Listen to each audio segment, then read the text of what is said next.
أعوذ بالله من الشيطان الرجيم.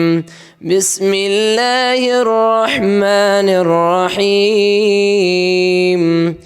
إذا زلزلت الأرض زلزالها وأخرجت الأرض أثقالها وقال الإنسان ما لها يومئذ تحدث أخبارها بأن ربك أوحى لها يومئذ يصدر الناس أشتاتا ليروا أعمالهم فمن يعمل مثقال ذرة خيرا يره ومن يعمل مثقال ذرة شرا يره.